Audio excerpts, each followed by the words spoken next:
uswika bunay biikhraji dunya an qalbik.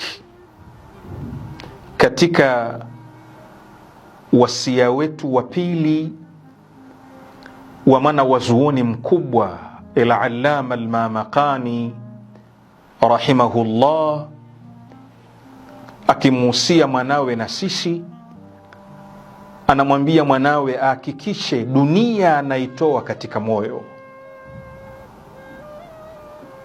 Dunia anaitoa katika moyo.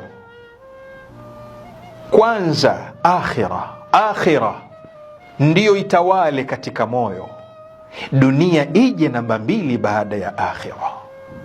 Waqad dhamma Allahu hubba ad-dunya fi ayatin adida, na katika aya nyingi Mungu amezungumza vibaya kuipenda dunia. Amemzungumza vibaya mtu anayependa dunia.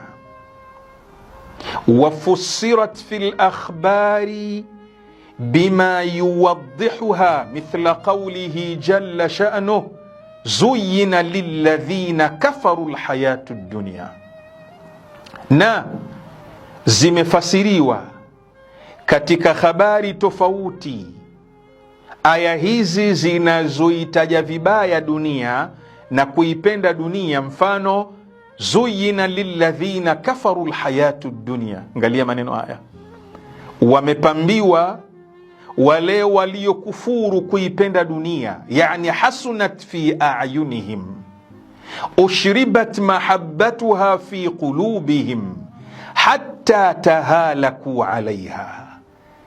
Wamepambiwa wale waliokufuru uhai wa dunia, yani dunia, makafiri kwao ndio kila kitu.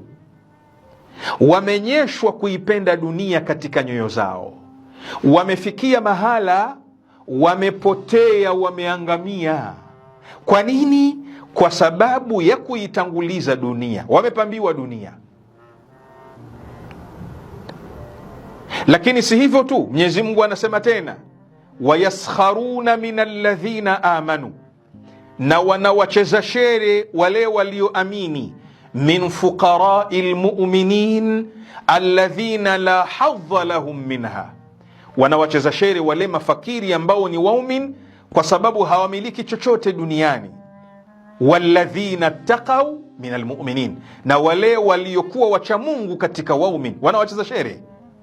Fawqahum yawma alqiyama liannahum fi illiyin fi lkarama wa hum fi sijin wa fi nadama. Walladhina taqaw, ama wale wacha Mungu miongoni mwa waumin siku ya Kiyama watakuwa wako katika pepo, na hawa watakuwa motoni wanajuta. Kwa hivyo al-Allama al-Mamaqani, wanangu pamoja na vijana wenzangu,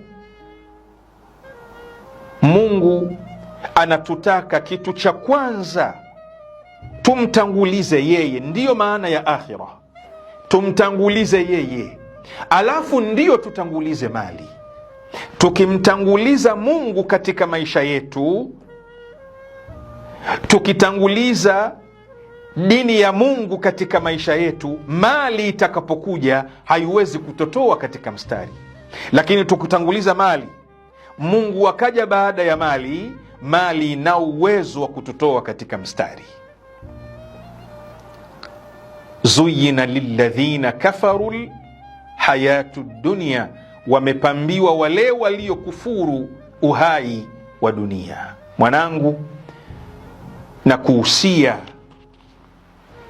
biikhraji dunya an qalbik, kuitoa dunia katika moyo wako.